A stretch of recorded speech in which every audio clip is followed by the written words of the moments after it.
Some films were harmed in the making of this podcast.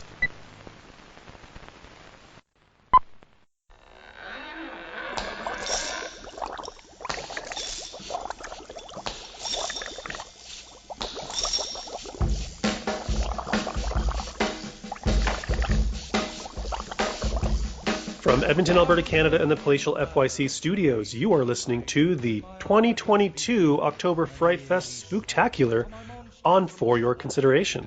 I'm your host, Mike Josic. And I'm your other host, Dustin Friesenham. We'd like to welcome listeners old and new to the program. If you're familiar with the show, you know exactly what you're in for. If you are a brand new listener, first off, thanks for checking us out. And secondly, just a heads up, when we do talk about these movies, we talk about them with spoilers. So if that is something you're concerned about, if you have not seen the film yet and don't want to learn any details, maybe put this on pause, go watch the movie, and come back and visit us again when you are done. Though we'll take your visits at any point. Also, if you're not familiar with what the Frightfest Spooktacular is all about, Dustin, do you want to give them a quick rundown? Every year we like to take a certain theme around horror movies which don't generally get much representation in the greatest films of all time, and we like to sort of base the entire month around it, whether or not it's certain genres of horror movies, or if it's from a certain area, or if it's a certain studio or director. And this year we've gone with horror movies that were adapted from video games. We've already covered Alone in the Dark, Doom, Resident Evil, not in any particular order. And for this final episode of the Spooktacular, we're going to be talking about Christophe Gans' 2006 adaptation of seminal, groundbreaking survival horror game, Silent Hill. AKA the Rolling Hills of Fog, or the Shrieking Cliffs of Dover, perhaps the Burning Stygian Pits. Either way, like Greenland, it's not what is advertised. So the way that we usually roll out these conversations is we talk a little bit about our first exposure and engagement with the games and the films. Then Dustin will give us a quick summary of the movie to remind people, if it's been a while since you've seen the film, kind of how things played out. And then we go into the actual discussion of the film and get into the bits and bobs and nitty gritty, and then close it all out with whether or not we think that this is a definite recommend, a soft recommend, or avoid this at all costs kind of conclusion. So Dustin, if you want to start us off with that summary.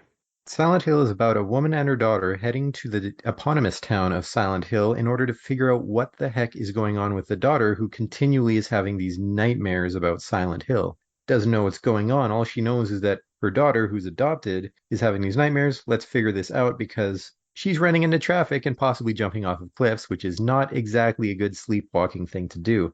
Upon getting to the town, she ends up trapped there and is trying to figure out what the heck is going on with these weird cliffs and creatures that are appearing while finding her daughter. And there's a cult, and her daughter's been missing, and there's a doppelganger of her running around, all culminating in figuring out the truth behind both her daughter and Silent Hill. And for those of you who like to imbibe spirits, this episode might be fun to play a drinking game with. Every time we mention Silent Hill, take a drink. That is, if you like alcohol poisoning. So Dustin, I know you are a big fan of this franchise, the games, and I was going to say films, but we'll just qualify singular I'm not a big film. fan of Revelations 3D, but if you understand that it's a horror movie with 3D in the title, you can generally appreciate it for the dumbness that it is. It's a whole genre unto itself to add the 3D there. What was your first engagement with the games and with the film? My very first engagement with the games was probably the year it came out. A buddy of mine, I was having a sleepover at his place, and he told me about the game, and we played it just in a small little TV in his room at night. I went and picked it up sometime afterwards, and since then I've basically been hooked. I've been playing every game except for the Vita MMO style game, as well as the, pachinko games and the arcade cabinet game that's sort of Japan only. I've, of course, seen both the films. I've made a pen and paper RPG setting around it. I've done all sorts of deep dives into Silent Hill. I got a big old mural tattooed on my back. I'm a wee bit of a Silent Hill fan. I kind of feel like if you have a picture of that tattoo, we should maybe post that on the Twitter account so people can see it because you mention it quite often over the course of the life of the show. Just if you're comfortable with it, like it might be a good reference point. Oh, 100%. I've got HD pictures of it up online somewhere. And I'll send you one anyway. So did you start with the first Silent Hill or did you start with the second like a lot of people did? Oh no, I started right with the first, though the third was actually my favorite to play for pretty much the entire life of the series.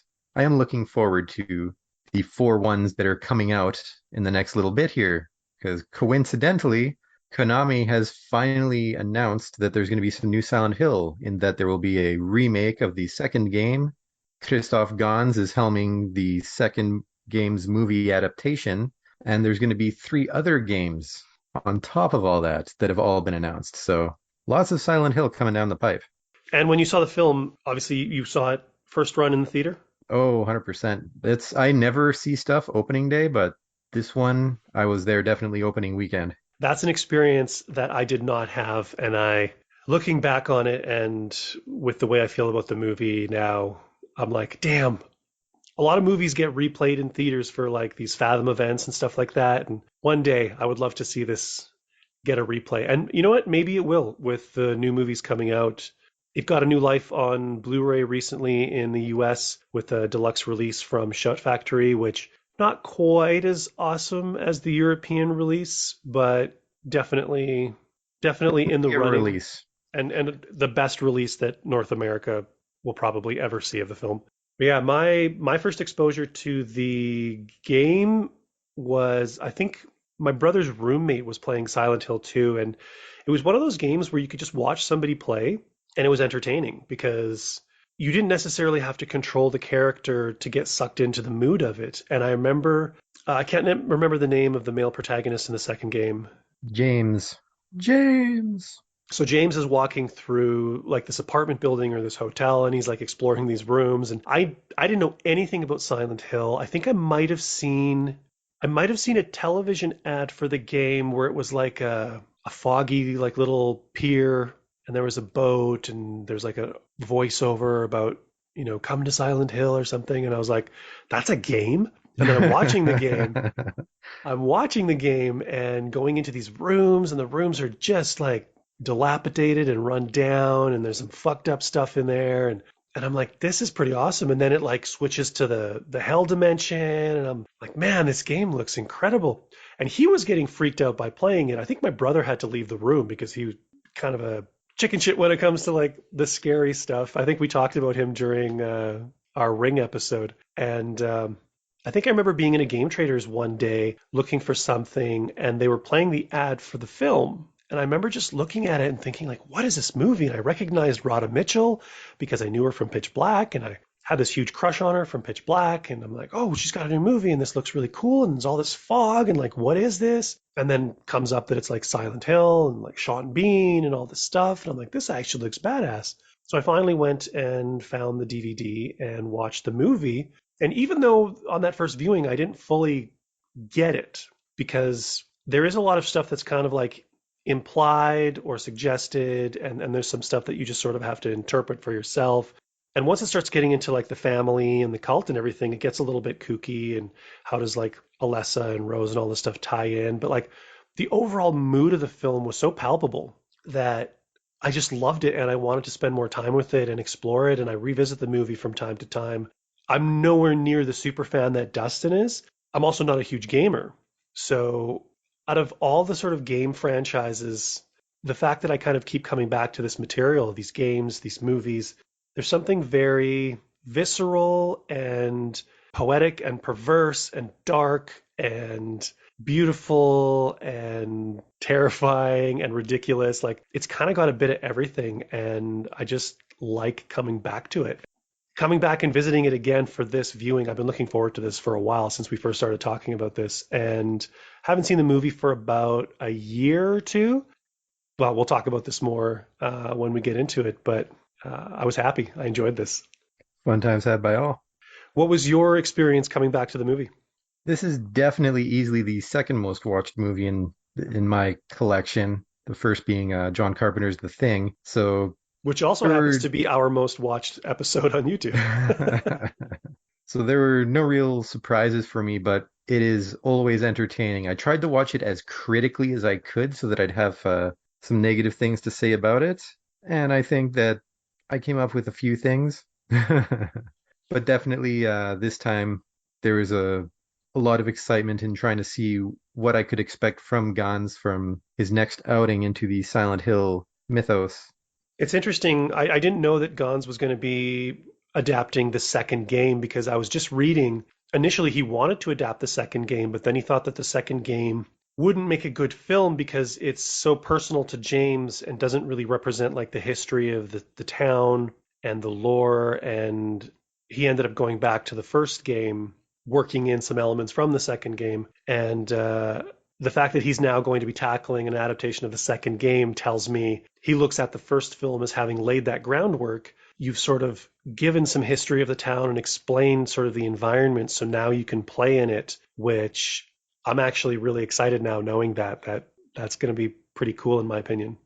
And technically, Silent Hill Revelations 3D finished off the story that was started with the first one, as Silent Hill 3, which is the one that was adapted for that, finishes the story of Alessa, Cheryl, however you want to call her, given that her name changes 3 or 4 times. And you can do the second film that, like Gonza's continuation of the series, it could be about James, and it doesn't have to have anything to do with Sharon and Alessa and Rose and all of these characters. He can just, it's a total fresh start And in that's the same exactly what world. the game was. Yeah. Yeah. Which that's super cool. I'm actually really excited about this now. So did you pick out anything? I had kind of a new experience watching this, partly because I was watching it with somebody who'd never seen the film before. So I had to explain some things to them, and also they were pointing some things out that I maybe hadn't previously noticed, just being kind of swept up in the atmosphere and being familiar with the games. Did you pick out anything new watching the film this time? I honestly don't think so. With the amount of deep dives that I've done into this here, that I don't think I really caught anything new. Fair enough. One of the things that I'm always curious about when dealing with video game adaptations is, again, not being a super gamer. Like, by saying what I'm about to say, it might just invalidate my opinions on this film for anybody listening because I have some unpopular opinions about video game adaptations. I actually really love the Assassin's Creed movie with Michael Fassbender. I actually really love the new Tomb Raider with Alicia Vikander. I like that one too. That was a good one. There's a number of films that I really like as films, and it's more because they're taking the tone and the feel of the game and not necessarily adapting the game literally. And I think a lot of people, when they go to a Resident Evil movie, when they go to an Assassin's Creed movie, they want the thing that they played. Even though there's like deep lore and history and mythology, for me, I mean, we talked about this a bit with Doom on the last episode, where so much of video game experiences has to deal with immersion. When you're going to a movie, it's a different kind of engagement. So I think as long as you capture the tone and the feel of a game or the spirit of it, you can kind of tell almost any story that you want. I think Resident Evil achieved that. I think this movie, I mean, it's very different from the games, even though it's incorporating a lot of elements from the games. But I think they so managed to capture sort of the atmosphere and the tone, the many different tones that I think are contained within the Silent Hill games and stories, that's why I think it's successful. As somebody who's very, very steeped in the games and the lore and the mythology and also likes the movies, what is your feeling as far as how they line up, how successfully it was adapted for you? Are you in the camp where it's like, I mean, there were literally people who were sending messages to Roger Avery saying, "I'm the only one who can write this movie, and if you continue to do this, we are going to kill you," or something. And I wondered if any of Fans are those the worst. I wondered if any of those emails might have had signed Dustin Friesenhan. Oh no, I cannot write. That is one thing that I've learned about myself. I would never make that crazy diluted opinion. But I think that they actually did a fantastic job of adapting it from the original game. A lot of the first game was primarily about Alessa slash Cheryl and sort of learning how the town has adapted itself to her, while the movie doesn't exactly show necessarily how a lot of things link to Cheryl's mind, because the source of her power is different in the game and the movie. It Sorry, I tends, need to sorry, I need to ask, is it Cheryl in the game? yes, Okay, so it's Sharon in the movie and it's Cheryl in the game. yeah, Okay. unless my memory is that bad, but honestly, I'm so bad with names that I would not be surprised, but I was 100% it was Cheryl until you asked me, to be honest. Sorry for interrupting. I just had to clarify that for myself because I was starting to drift. But yeah, the source of her power is a bit different, but like that's fairly irrelevant, quite frankly.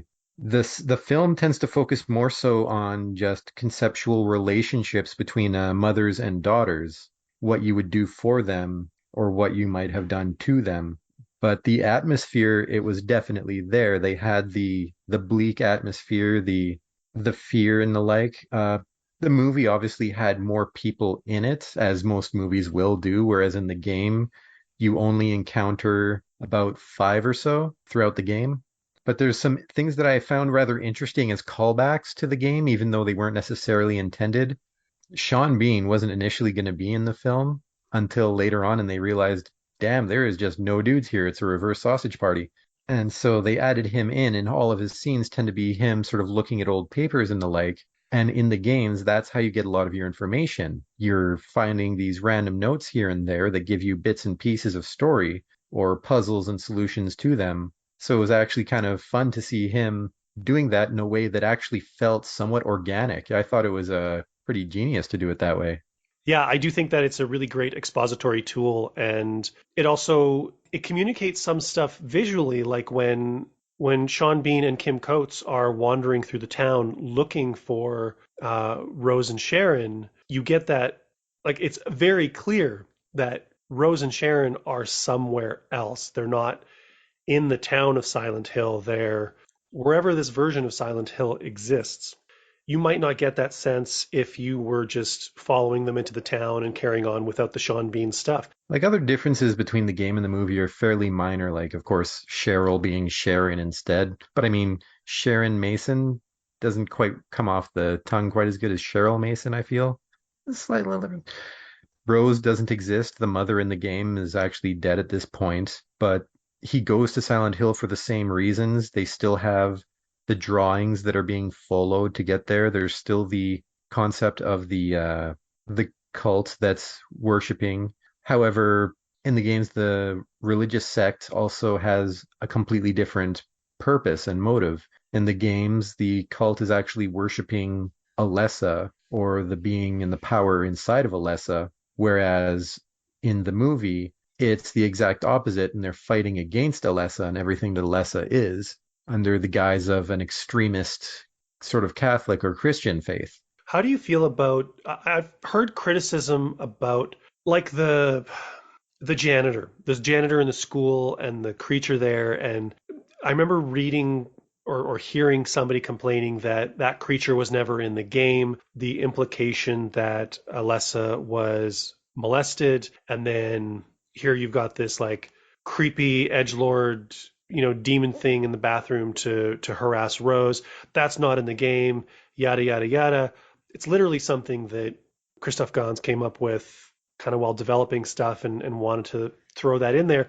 I see the creation of new characters or creatures as kind of necessary in a way because while you do have the stuff that does tie into the games, I mentioned how personal Silent Hill 2 is to the character of James. Like every Silent Hill game is kind of everyone's, or even story, like the comic books, whatever is out there, it's their own personal hell. So that creature has resonance with the character of Alessa. So to me, it makes sense that that character's there. I don't see that as breaking any kind of hard and fast rules about like what should or shouldn't be in the games or what should or shouldn't be in the film I'd or in actually this. say that it makes more sense than some of the other creatures. You look at the burnt children, that was in the first game, yes, and those ones made sense because of the kids who were teasing her and picking on her, having those represented makes perfect sense. But Pyramid Head is purely James's demon, and that'll definitely come up in Silent Hill 2, given that he's pretty much the mascot of the series, and that's the game that actually he makes sense in. having Pyramid Head around, that's a nod to the fans, but that has nothing to do with the game whatsoever. The little bug creatures, those were in the game, sure. They're just a creepy little thing to have around. The acid spitting creature at the beginning, that's in the second game. So doesn't necessarily have anything to do with it. If we're going to talk about stuff that was in the game that doesn't appear, well, we don't have a moth creature because in the game Cheryl enjoyed collecting moths. It was a bit of a lepidopterist, I believe the name is. They That moth weren't. creature was the bane of my fucking existence, man. Yes, it was, and I had to beat it for you in under a half hour, give you all these extra stats, and you're like, "What the hell, man?" That moth creature is actually, that was like a bonding moment between the two of us. It was the connection of a few of our interests. We actually didn't know each other for very long up to that point, and we kind of like connected over the game, connected over you like helping me beat that creature, and yeah, I never really realized how significant in a way Silent Hill has been to like our friendship even. Because you were also like heavily into the pen and paper game that you were developing at the time around Silent Hill, and it worked its way into a lot of our conversations. I would have been going through the games trying to map out the town and the businesses that were there, so you would have seen a lot of it as you're just wandering around. And you were explaining a lot of like the history and the lore. Because I think any discussion of Silent Hill does eventually lead to Silent Hill Revelations. Yeah, so for me, it's never been a problem. I've always expected every Silent Hill story to be kind of its own unique thing with certain Silent Hill elements attached to it. But this is every Silent Hill story is the story that the storyteller wants to tell, and that is kind of unique to the characters. So I don't know. I'm not that clued in or tuned into Silent Hill fandom, so I'm not even really sure what the discourse is like or what the beefs really are. I just kind of catch them in passing, and I may be making some of them mad just by kind of calling them out right now on this episode if they happen to be listening to us. But it just seems like a really weird complaint. I feel like the complaint with something like, the other games that we've covered is maybe a little more valid because those are more, air quote, real world, whereas Silent Hill itself is just an imaginary construct. A psychic emanation from a tortured little girl, just lashing out at the world and creating her own. Though in the film, there's arguably three, if not more, different worlds that are going on, given that you'll see in the quote unquote real world, Sean Bean running through an area just as Rose is running through that same area in sort of the light, foggy world. And obviously, Sean Bean isn't running through the hellscape world at any point. So there's at least three separate things going on there. And there's been a lot of debate as to how many worlds there are and whether or not these ones count or whether or not it's a problem in the mythos and all that. You'll find any number of complaints. And quite frankly, when it comes to fandom, I ignore a whole lot of it because everything will be gone through with a fine-tooth comb and people will be picking those nits, whether or not they exist or not. And you'll have people to argue either side. And it can be interesting, but I think too many value judgments are placed on it and too much anger and vitriol come out of a lot of the issues that they have with these little fine details. I want to talk about the cast. I love this cast. I really, really actually like this cast. But it's also, I feel like talking about the cast plays into something that we kind of already mentioned about how it's kind of a reverse sausage fest. So I wanted to sort of briefly talk about the cast and then also kind of roll that into talking about how, in its own way, like this movie was a little bit, not necessarily on the groundbreaking side, but a little bit sort of thinking outside the typical box as far as making a movie like this, being primarily female led, and how kind of interesting that was, and some of the pushback they got on that as well. So I've already mentioned I love Radha Mitchell. I think she actually does exceptional work in this movie. She kind of carries the whole thing on her shoulders, and it from beginning to end, I feel like everything she does is authentic and it makes sense. I think Laurie Holden is great as Sybil. Alice Krieg is amazing at the end. I mean, she's just like fucking horrible. And some of the moments at the end where, like when she stabs Rose, she has this moment where she almost seems surprised by her own rage and the I fact that like how, she yeah, she drops the knife and puts her hands up like I didn't do nothing. Don't shoot me. she brings something to that character who is very broad and grand guignol. You know, when you're going to be running around screaming, witch, witch, burn the witch constantly, you could just play it that way, or you could also bring some depth to it. And I felt like she did. Deborah Kara Unger playing Dahlia. I mean, it's kind of a thankless role, but I think she actually does a really good job with it. Sean Bean, another thankless role, but I felt his pain. Kim Coates bringing it with the police officer whose name I can't remember, and you know Jodelle Ferland, who as a child actor, I mean, there's a couple moments where she seems a little bit stiff with the dialogue, but when she's As playing, as Sharon, I didn't really like her too much. I found that role was very like 90s kid where it was poorly acted, but she was great as the Alessa she's just spirit. chewing up the scenery as Alessa, and she's actually kind of scary. Oh, she's creepy as hell. She was fantastic as Alessa, which makes like it makes the acting as Sharon just so much more odd. I think there Gans was directing her to be as sort of as innocent and cutesy as possible and might have overdone that for sure. Just to make like the contrast between the two. Because it's supposed to be like the pure innocent part of her that was taken out and sent out into the world. So Sharon is supposed to be pure innocence. I suppose if we're gonna like, I don't know if it's headcanoning it, but It is actual legit canon where they stated both in the game and in the movie that it is the innocent part of her. yeah, but for us to say that like that would mean that she's kind of like an exceptionally good kid because she is the goodness of Alessa. Anyways, how do you feel about the rest of the cast? I thought everyone did great in their roles. I think a stupid little complaint that I have is that some of the voice pitches seemed a little high when it was just like Rose and Sybil talking. The pitch of their voice is higher than I expect, and it feels a bit like a soap opera almost for some reason. I don't know why, but it just didn't quite work too great with me when they're shouting and running around barking orders. It all worked out perfectly. Just their regular, ordinary conversation seemed a bit up. When you're talking about Rose as a character doing stuff that made sense, there I disagree a little bit though, because when she barrels away from Sybil towards Silent Hill because she sees the sign, I thought that was entirely ridiculous. Had she done so when Sybil asked her to get out of the vehicle or anything, just let the traffic stop happen. Don't freak out quite yet. I know you just basically kidnapped a kid and Sean Bean's trying to bring you back, but at least wait until you know that you're caught first. I On one hand, it's actually understandable. On one hand, it's a little bit. I actually thought about that myself because that's always been a point of contention for me as well. And watching it this time, I think she's that's all running through her head in that moment. She knows that the cards have been cut off. She knows that Chris is trying to stop her.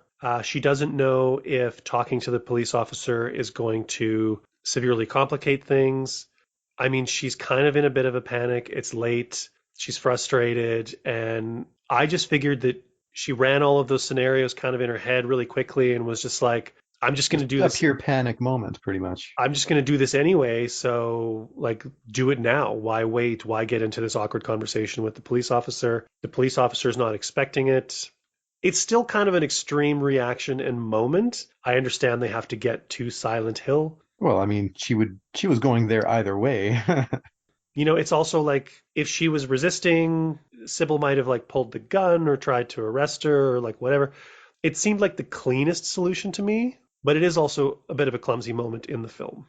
The only thing that actually took me out of the film a little bit is at the end when Laurie Holden gets beaten solidly with those steel pipes. All I can think is there's no way in heck she'd be able to. She's dead. She's dead.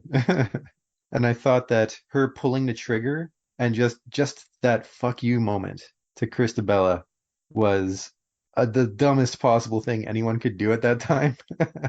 I appreciated that they actually showed that the gun was out of bullets and that Sybil knew that and she hid that from them in the church. So nothing really comes out of the blue when it comes to that. But man, just how much do you have to be like, I know it's going to get me killed, but I really want to see her surprised and think that she's going to die. That it is that worth it to me. Fuck this woman.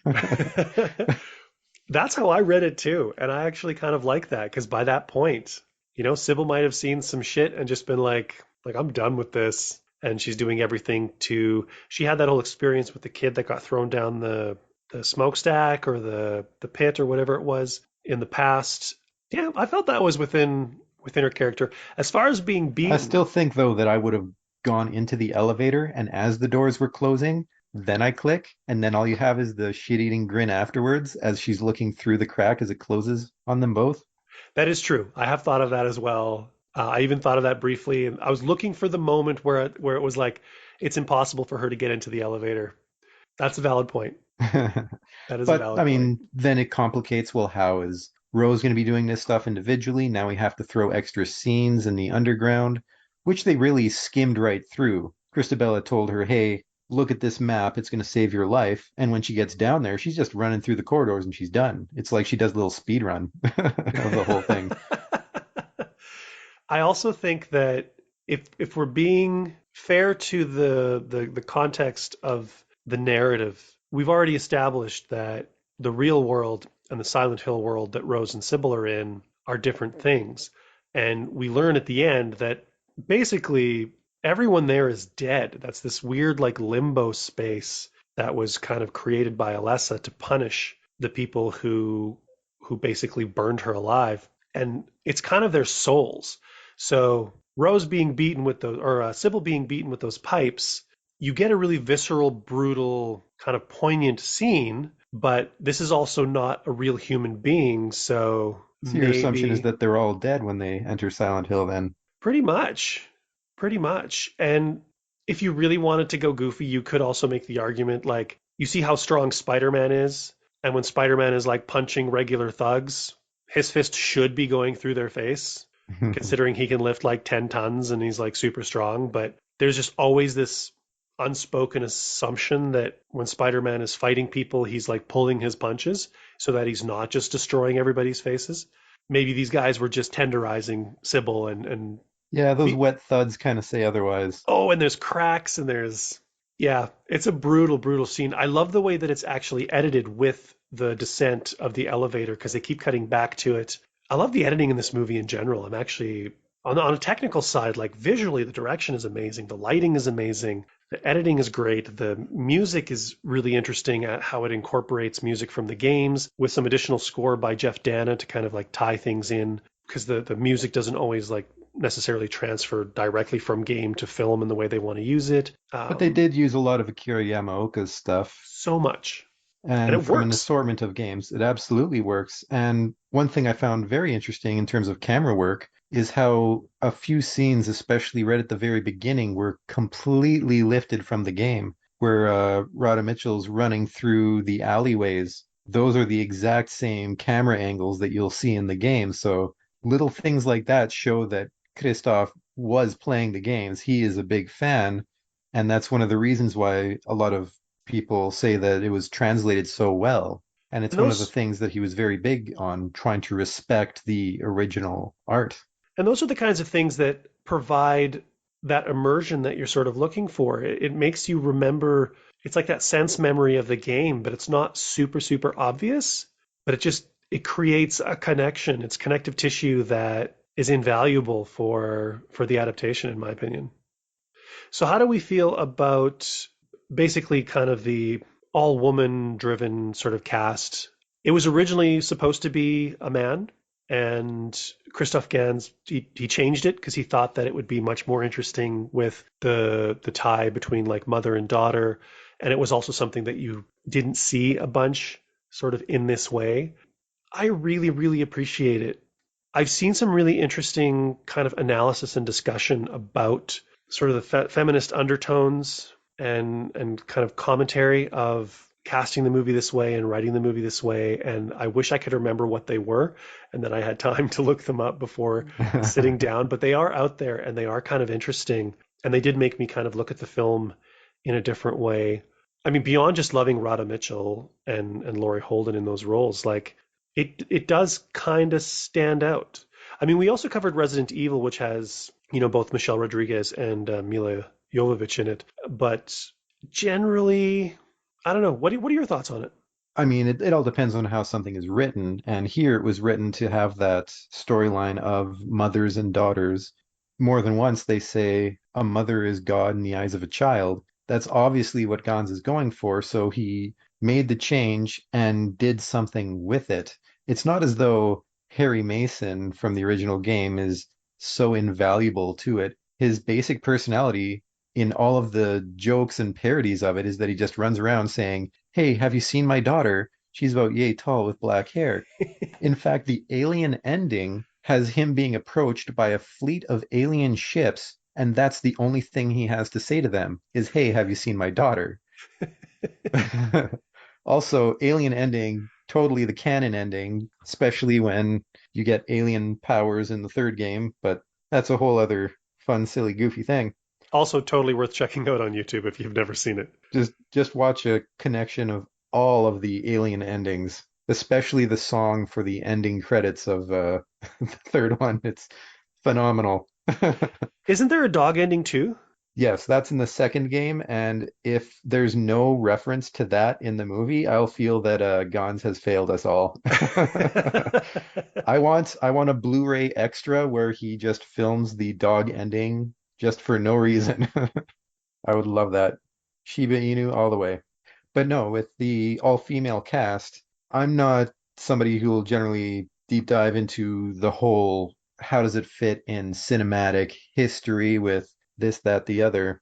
Looking at it just as a movie on its own, it works and it adds a whole lot to the film, given the connection between mothers and daughters compared to just having here's the creepy stuff that went on to this poor little girl. It adds more storyline to it, especially since there's other subplots that are taken away from the original movie. You'll have the doctor who is selling the drug which they used in their ceremonies and for the cult in Silent Hill and so on and so forth, and a lot of side stuff that instead of just throwing that in there and having it amount to nothing, he came up with his own plot. And I always appreciate that in an adaptation instead of always being very hardline. I'll take a hardline adaptation, I'll take an interpretation. Just keep them coming. And it doesn't stand out. Like you don't think about it while you're watching the movie. You kind of just it hits you afterwards where you realize like just kind of how or maybe it hits you afterwards. I don't know if it does for everybody, but just kind of how like female driven it is and how non-male gazy it is. Like that's a big difference between this and Resident Evil. I mean, for some reason, Paul W.S. Anderson loves his wife to like take off her clothes in all the movies that they do together. Although I don't think they were married at that time just yet, but it's not the first time that he filmed her like without some clothes on. And I mean, Mila was a model. I don't think, and European. Of Ebola would love her. She doesn't have the body issues. She's not a prudish American, but it's not a gazy movie. That was It's never the point of the games. The horror wasn't the blood and tits kind of horror, it was psychological. and like the nurses are there, and the nurses are a bit of that sort of blood and tits. They're perverse and they're kind of sexy. I mean, they're if there's Which once again follows in line with the Silent Hill 2 Bubblehead nurses compared to the 1 and 3 versions, or the Silent Hill 4 burping nurses, which is another weird story. and like if there's another icon most closely associated with this franchise, it's probably the nurses. And in particular, the Bubblehead nurse from the second game. But even that, like the nurse sequence in this movie, I really think they captured the essence of the nurses where they're supposed to be. They're kind of sexy, but they're also perverse and disturbing at the same time. Like they mix a lot of emotions as you're kind of going through that sequence, whether it's the game or whether it's the movie. But that's essentially as gazy as stuff gets. And you know, we were talking about Other Bowl and how in horror movies you have some tits and ass, and that's just like one of the selling points, and that's what you want for the international market. Yada yada yada. It's a tropey thing. It's always there. Europeans aren't prudes, whatever. Christophe is French. Christophe has made movies with some, body stuff like Brotherhood of the Wolf. Not gonna lie, it really, leans into that sort of stuff, but it's also not as tasteless as some horror movies can be. Well, I mean, look And at Martyrs versus Martyrs. One is rated R, has a lot of nudity, but no male gaze. The nudity is not sexualized, whereas the other one's PG-13 and it manages to be male gazy as hell. And that was a European one versus the male gazy North American one. And he really shows restraint with this movie. And he's like, that's not what the story is about. And it also doesn't make sense to have the male gazy aspect of it when your primary protagonists are women, because it should be a women's gaze. Though for anyone who's disappointed at the lack of male gaze, rest assured, canonically, there will be a lot of it in the second game or the second movie. Which also again makes sense because you're dealing with James's psyche and what's going on there. So I really appreciate that, and it's something that I don't think it's talked about enough kind of with this film. I mean, a lot of the perception of this film just in general, most people don't like it. Most people don't hold it in the same regard that we do. There is a fan base, but I mean there's a fan base for Alone in the Dark too. I mean, Alone in the Dark got a deluxe, Arrow release as well, which is why I was hoping that would be a better experience when we watched it. But I think Silent Hill has had some reevaluation over the years, and some people have gone back to it. I do think it's a movie that might not sit well the first time you watch it because it does get a little bit complicated about an hour and 20 minutes in, and it's pretty slow for the first hour. Like you don't actually get a lot of story until about an hour in. So I think there's also the issue of the plot drop moment that happens right near the end, which it feels like a cutscene and it just sort of dumps all the explanation onto your lap all at once. And that could be seen as rather clumsy. I know I felt it was rather clumsy the first time I saw it, but now it doesn't bother me quite so much. I'm Yeah, not too sure exactly why, but I think for me it was too much on the first viewing because you get so accustomed to the sort of the tempo of the film, and then all of a sudden it's like, here's everything in like 2 minutes, and then you have to just move on to the next part of the movie, and it's like, well, just wait, I need to process this. But in time, I love the fact, you've mentioned a couple of times there's a few things that are very video gamey. And that's another thing that I love about this movie is that it will do the video game thing, but again, it doesn't stand out. like It picking only up the random broken stone in order to figure out, oh, we got to go to the hotel next. Very those much things, pick up anything that exists. yeah, they're Even having Christabella pick up her locket saying, oh, we lived here so long, we're scavengers. Honestly, that's any sort of video game player right there is you just grab everything that you see and keep it with you. they're all there, but it's not too conspicuous. And you just kind of look at it later and you're like, oh, that's just like a video game cutscene. Or it's not like the first person shooter scene in Doom, which is like, by the way, if you don't remember, this is a video game adaptation. No, that was super clumsy and really brings you out. The exposition can bring you out a bit for sure, but the game normally gave you all the information either via some cutscenes or by having you read a whole lot of these documents everywhere, and you can't just have Sean Bean take up half the movie with him reading stuff. I think that's something that people encountered. I think fans of the game weren't prepared for the alterations in the adaptation. And I think that regular viewers weren't prepared for the deep lore. And then there was all the fog and the moving around and what's happening. I mean, this is the experience that I had with the person that I was watching it with last night. They were super bored and a little bit upset for the first half because they wanted to know what was going on and they didn't understand, why the creatures were there. They never played the games. And it wasn't until the story kicked in after that first hour and they started explaining things that she was like, oh, okay, this is much better. I get this.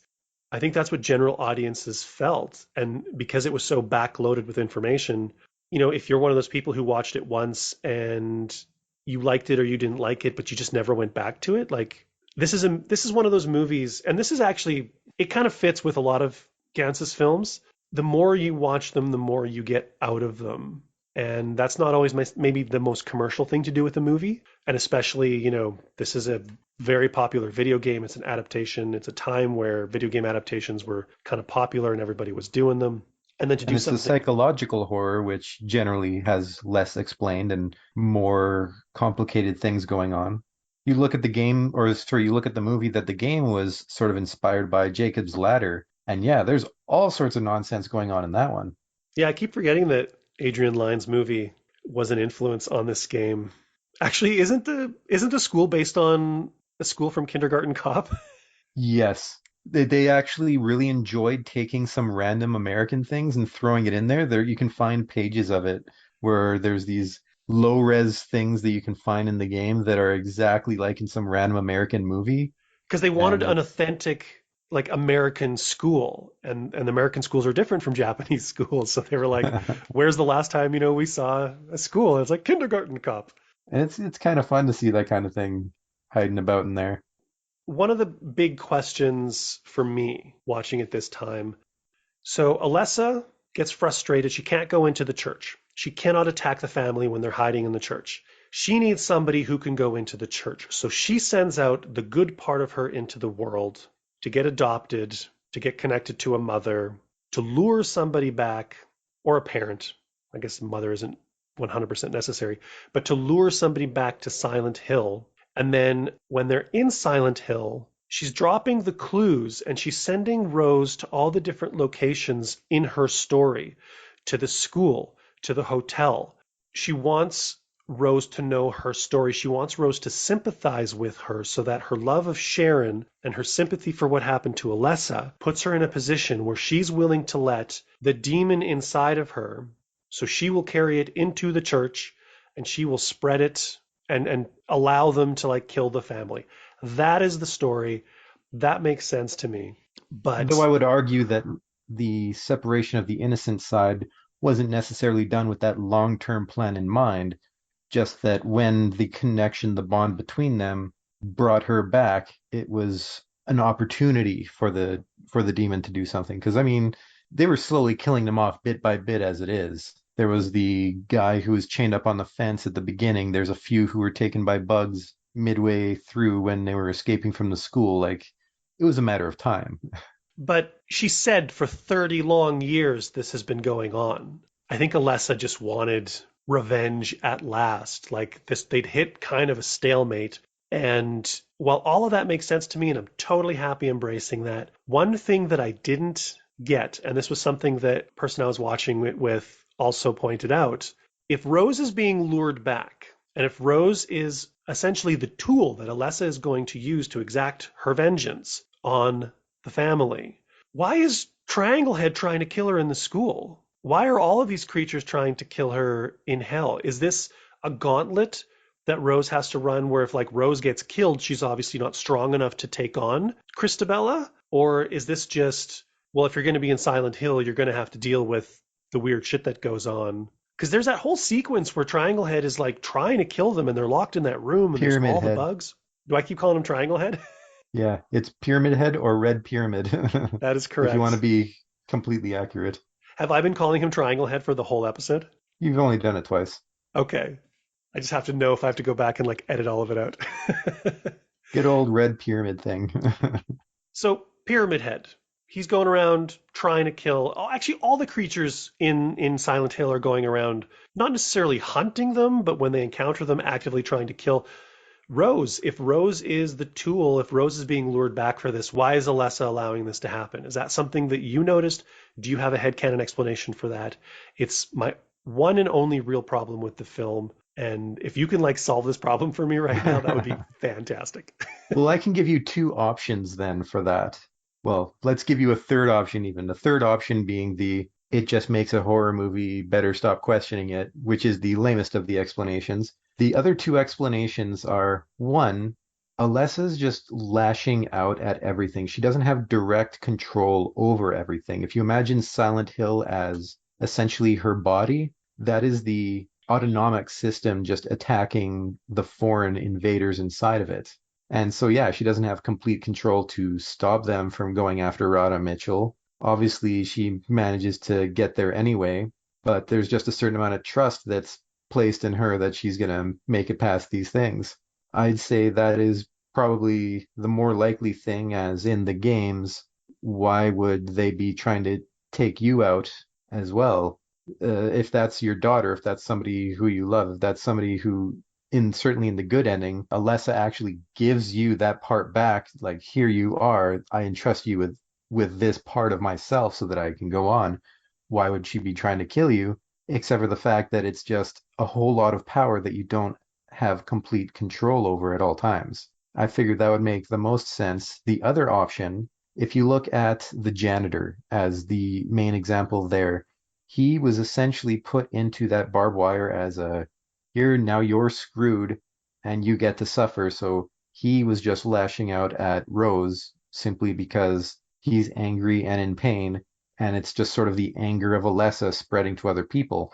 Those creatures, think of them as those were the children who Alessa has now burnt and keeps alive, running around angry and going after people. The other creatures spitting the acid are just the adults who are spewing venom at her, if you wanted to go a bit more with an analogy or a metaphor. Any of the creatures could just be things in town that are now or were once human or animal that are now just these embodiments of hate and pain that are going out trying to spread that hate and pain to others. Actually, you saying that, I agree with all of those. I like all of those explanations, but you've sparked a fourth explanation in my head. The film establishes, I mean, there's some people like to argue that there's kind of a foggy, are there three different entities? Is there like the good Alessa, the demon who could be the devil because she literally says, I have many names. That's what Legion says. That is a Satan thing. And she does say that like she was visited by an entity who basically empowered her revenge for the town. So you have Alessa who's doing her thing. She wants revenge and she is calling Rose back. You have this demon who is this third party, I guess, who, while they are helping facilitate the revenge of Alessa, they're also a demon. And they're probably like, well, you know, if somebody comes into town and my creatures and my minions happen to kill them, well, that's just more souls for me. And well, just send Alessa's good part out again and like go through this process all over again. Like it might just all be a game to them. It might just all be a twisted, perverse thing. Alessa wants the mom, she wants Rose to come back and to help her into the church, but the demon might have other motives or ulterior purposes or whatever. They may not be working completely in tandem. So that's a totally valid fourth explanation too. Though I'd think that the motivation still it still works to their benefit to work with Rose, especially when, she sneaks out in the body of Sharon and potentially spreads to other places and sort of the vague ending. I think my favorite explanation that you gave was that because they do comment on the rage in the movie, I think a couple of times. And if all of this is At the end where you had the exposition, in her anger, she even lashed out at somebody who was just curious as to what was going on, and that's the nurse Lisa, who's now essentially watching over her, but whose face is all slashed up. and it makes sense because rage is hard to control. If that rage is represented or manifested physically in the town, those creatures aren't necessarily under Alessa's or the demon's control explicitly. So they could be operating independently. And maybe they're just hoping, maybe they don't have the power to. I mean, Alessa is definitely leading Rose through the town. But she's not having any of the creatures doing it. She's doing it herself. Yeah. And maybe it's just really important for Rose to get there of her own free volition and of her own free will, because that's what's ultimately going to be the tool that they use to get Alessa into the church and to get her revenge. I want to talk about that revenge because one And of I the want to things. talk about the creature effects at some point. Okay. Do you want to talk about the creature effects first? Oh no, hit the revenge first, just creature effects on the back burner. All right. One of the things that I love about this movie is the various tones that it has. And it's such a kind of like masterful bit of atmosphere with the fog and the game, mood.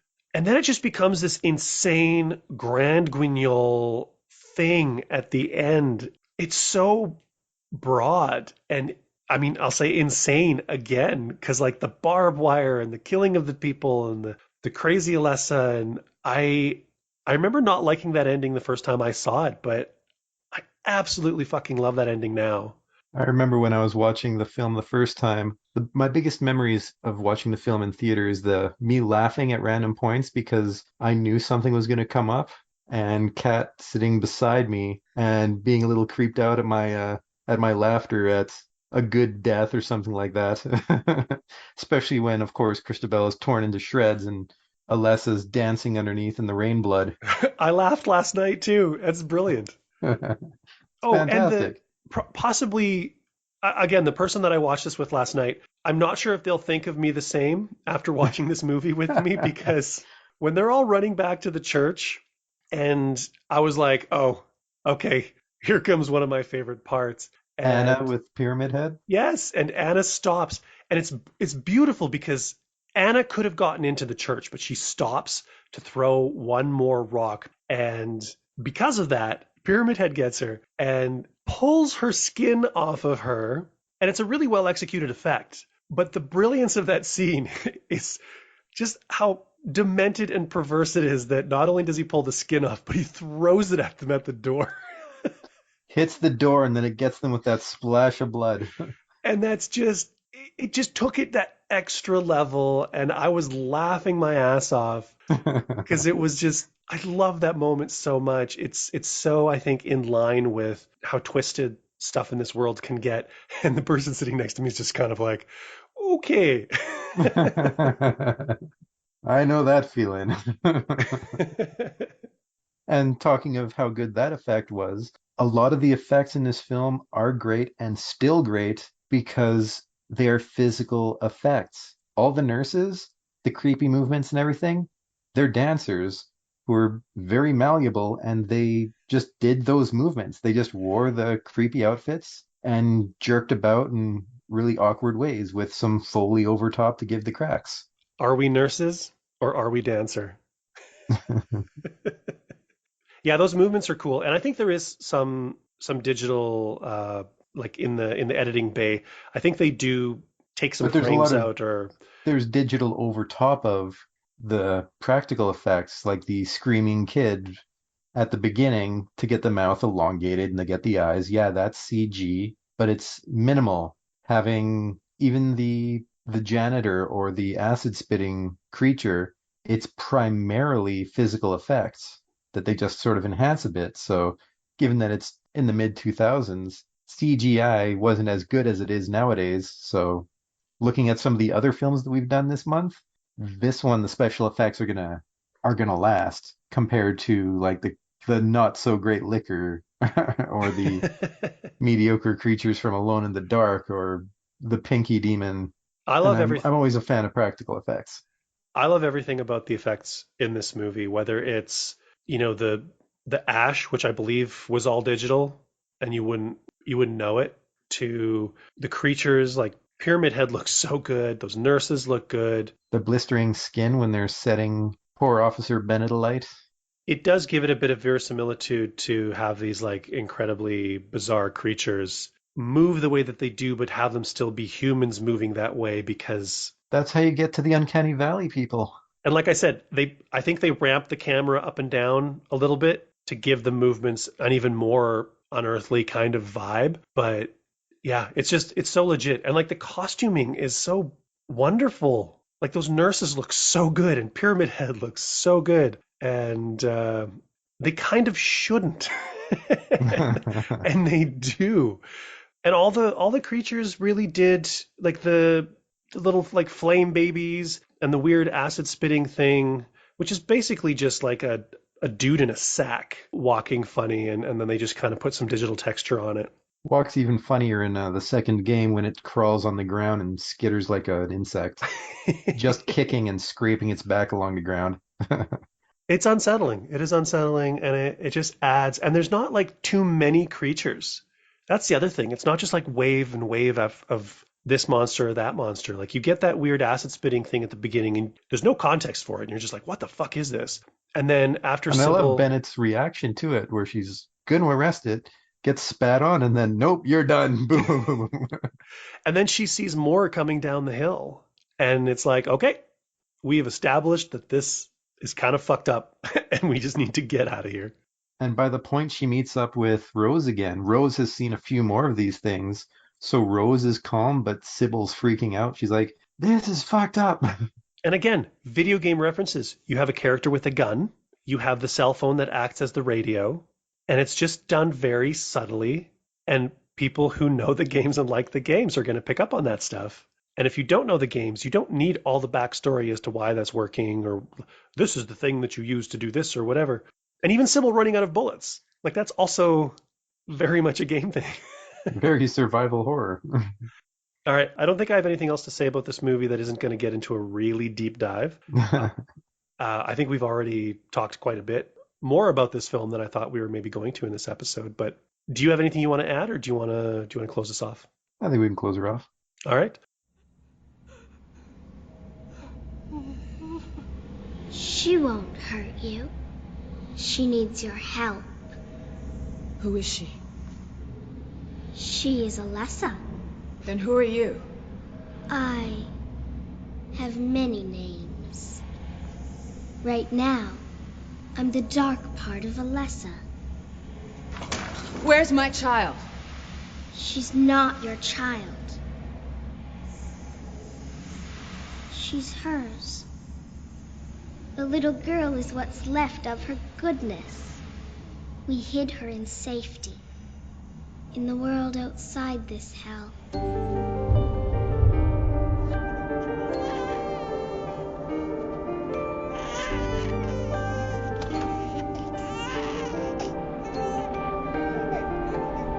Now, the dream of this life must end, and so too must the dreamers within it.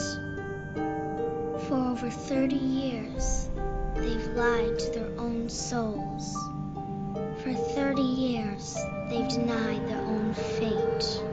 But now is the end of days, and I am the Reaper. What do you want? All we ask for is satisfaction. Satisfaction. Revenge. Why me? You chose. You chose Sharon. Christabella will find Sharon. She plans to purify her. Oh, God, no. Their blind conviction repels me from their church. I cannot enter while they deny their fate, but you can. Just tell me what I need to do. Tell them the truth.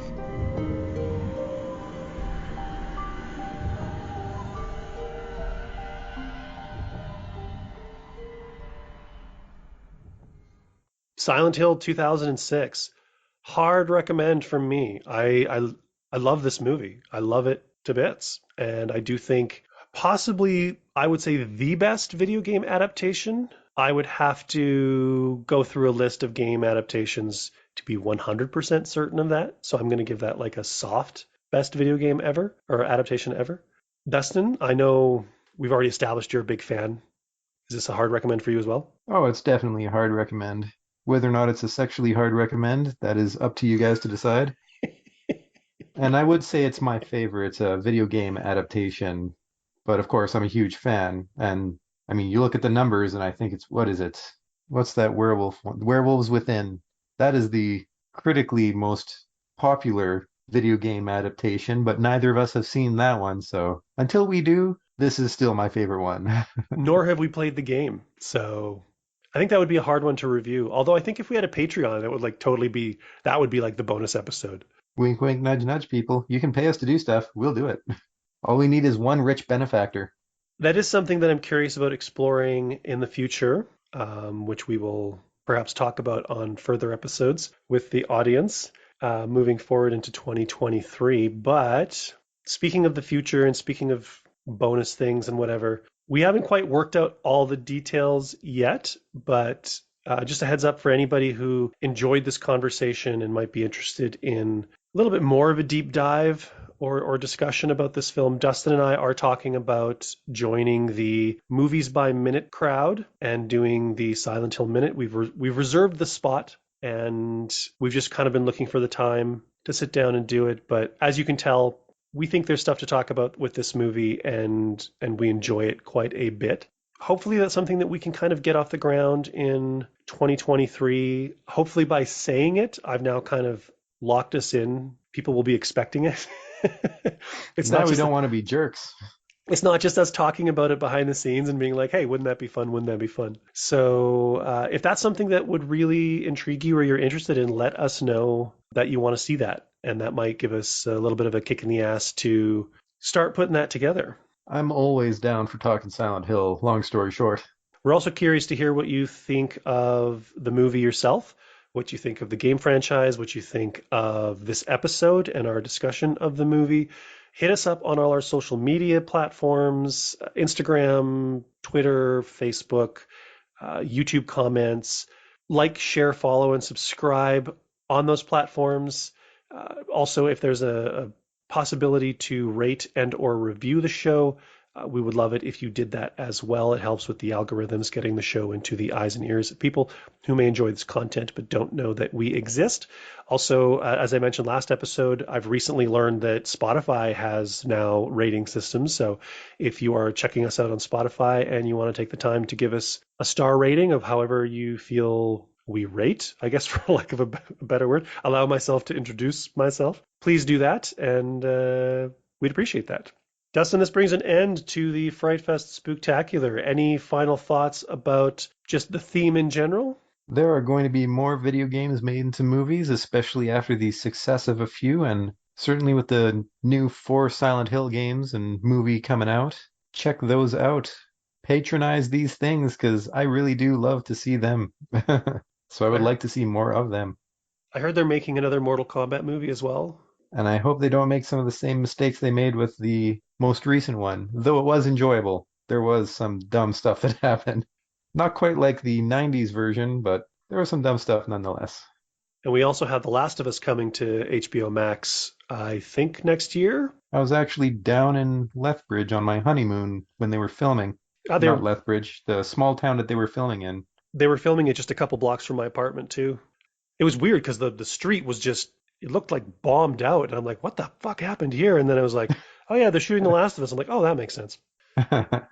Yeah, I enjoyed this. I just kind of wanted to revisit some of these movies, but it has given me a new perspective on a couple of them and reaffirmed my love for this movie. It was fun. I had fun. I'm looking forward. I mean, I always look forward to coming up with themes and let us know if you guys have any themes, actually, now that you mention it. Any sort of Halloween-y themes for next year's Spooktacular. That's not a bad idea. Always nice to have some outside suggestions because we may not think outside of our own boxes enough. I don't know. And coming up in the following months, they are coming out with the newest of the Sight and Sound top movies of all time lists. So we are excited to take a look at that and see what new films we might be exploring in the coming years. Yeah, in a way, it's not going to really impact the audience much other than we're going to have access to maybe a few films that weren't previously on the list, but we'll also be able to have access to films that were made in the last decade.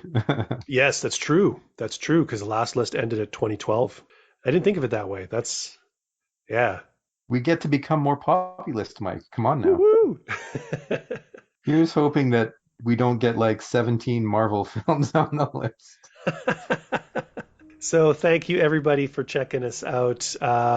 Not sure what movie we're going to do when we go back to our regular format next month, but stay tuned, and we'll obviously let you know either on the social media or just if you're a subscriber when the episode pops up on your feed. I hope you enjoyed the last 4 episodes and checking this one out. If you're listening to it on Halloween, for some reason that makes me happier than it should, just because the whole theme thing.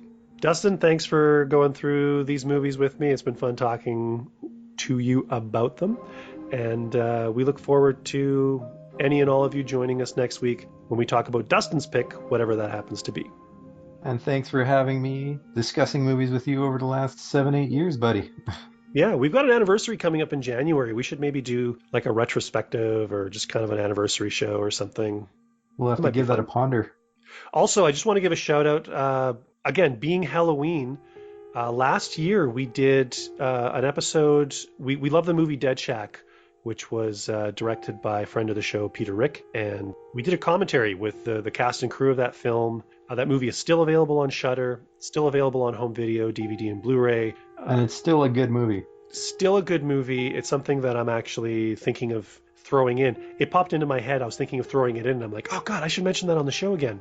Full commentary with cast and crew. It was a blast. Good movie.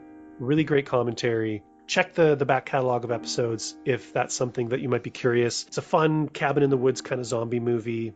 Just wanted to give that a shout out before we close out to bring a little more attention to that. So with that, we are done. Finito. This is the end of the Spooktacular. See you all again next year. And be sure to join us on the next episode of For Your Consideration. I've been your host, Mike Josic. And I've been your other host, Dustin Friesman. We'll see you then. Ta-ta.